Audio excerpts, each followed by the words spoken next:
Hey seniors, what's up and welcome to your next physics class. Today we are still talking about momentum, but we're emphasizing a little bit about impulse momentum.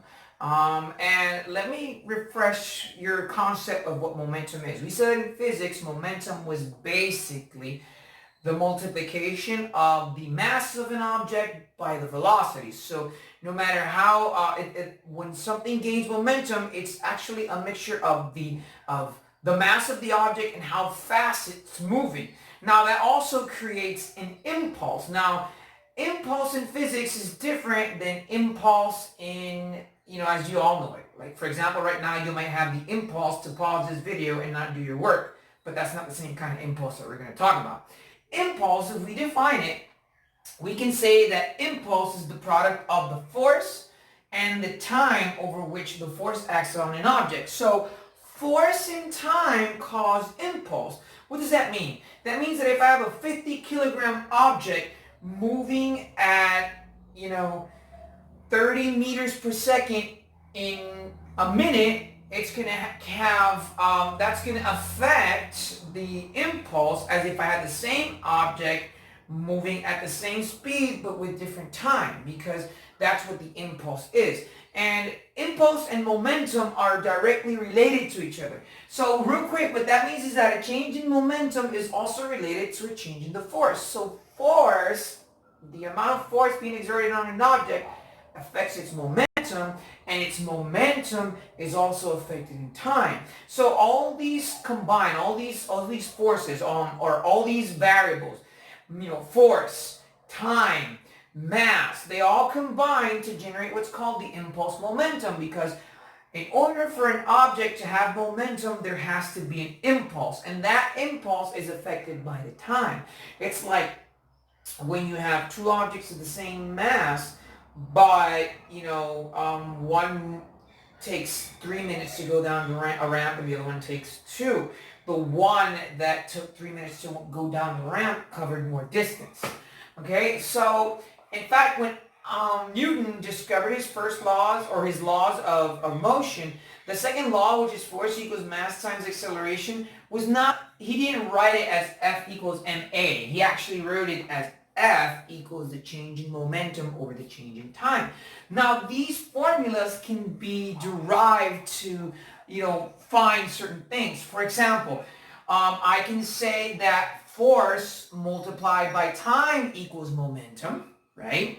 Force multiplied by time equals momentum. And how do I get that? Well, if I multiply everything by, or solve for the change in time, and this cancels out, and I multiply this by the change in time, then that gives me this formula, which says that momentum is force multiplied by the change in time, or force multiplied by the change in time is momentum.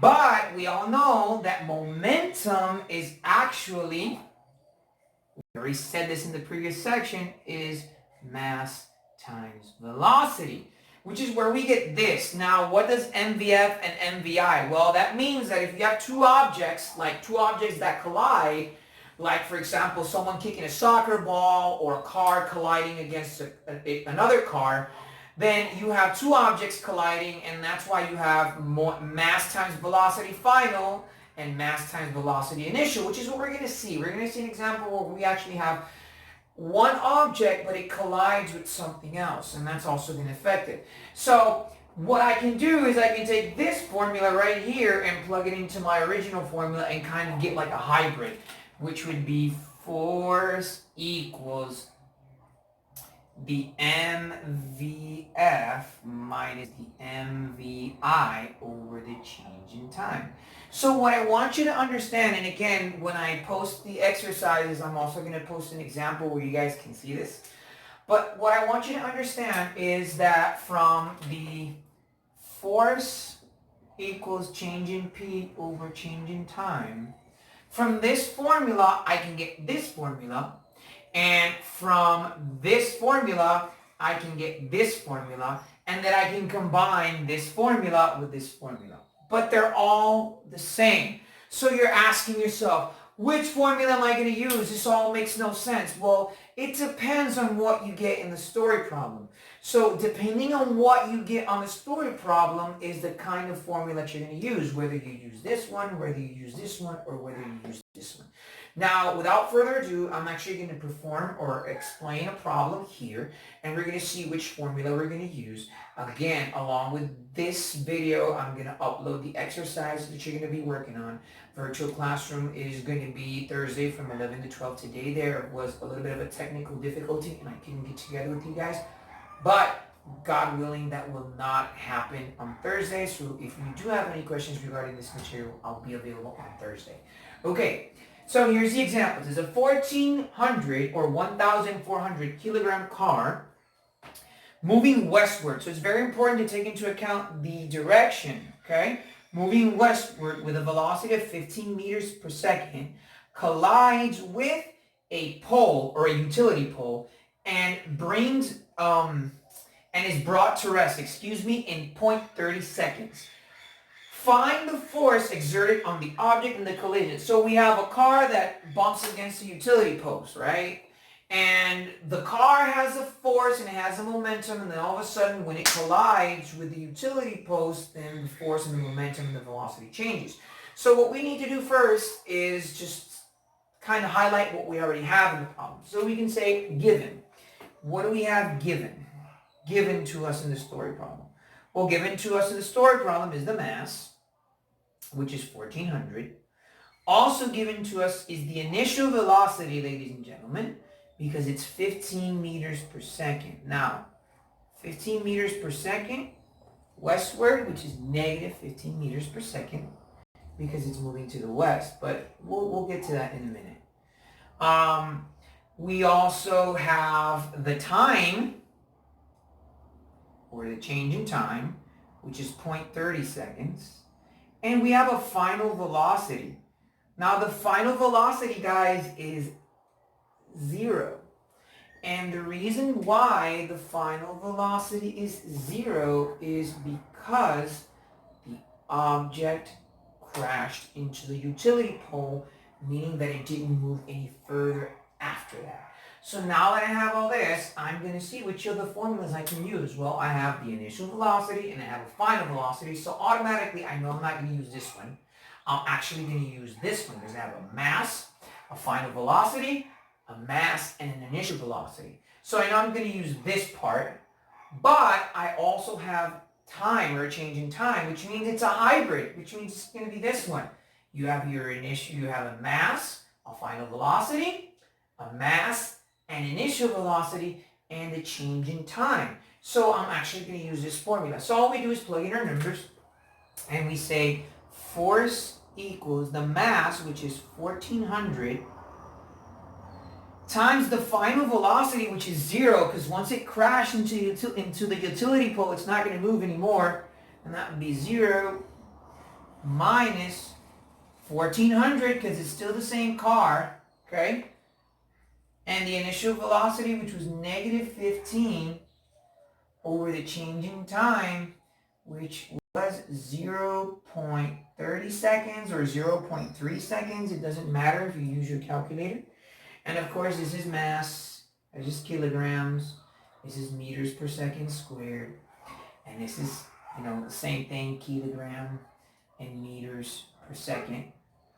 So 1,400 times 0 is 0, so that'd be force equals 0 minus 1,400 times negative 15, okay? So you're going to multiply 1,400 times negative 15, and give me 1 second, guys, so I can let you look at it. And basically, you're going to have a 0 minus negative 21,000 kilograms. So this would be 0 minus negative 21,000 kilograms over 0.30 seconds. Now guys, remember, this is negative. So basically 1,400 times negative 5 is negative 21,000 kilograms. And you have 0 minus negative 21,000, which means you're going to add, and you're actually going to get 21,000 kilograms over 0.30 seconds, or 0.3 seconds. So I'm going to step out again, so you guys can look at that real quick, and then I'm going to give you your answer. Now, you're going to use the calculator for that, guys. Obviously, I don't have my calculator, because my calculator is on my phone, and that's what I'm using to record, but basically, I get that the force is going to be 7 times 10 to the power of 4 newtons. Okay? Or 7 times 10 to the power of 4 kilograms times meters per second. Anyway, guys, so again, what I did was I found what, or I looked for what was given to me. I had the mass, which is 1400. I had the initial velocity, which is 15 meters per second to the west. I have my change in time, which is 0, and I have my final velocity, which is 0. So my change in time, which is 0.30 seconds. So I used this formula here, and I plugged in 1400 times 0, which is 0. 1400 times negative 15, which was negative 21,000. 0 minus negative 21,000 is 21,000 kilograms. And I divide 21,000 by 0.3, or 0.30, which was the time given to me. And that is 7 times 10 to the power of 4 newtons, or 70,000 newtons if you don't have that written scientific notation. Guys, along with this video, you're going to get the exercises that you're going to work on. So stay safe, and I'll see you guys very soon. Of course, this is your favorite teacher saying goodbye, and I'll see you in the next class.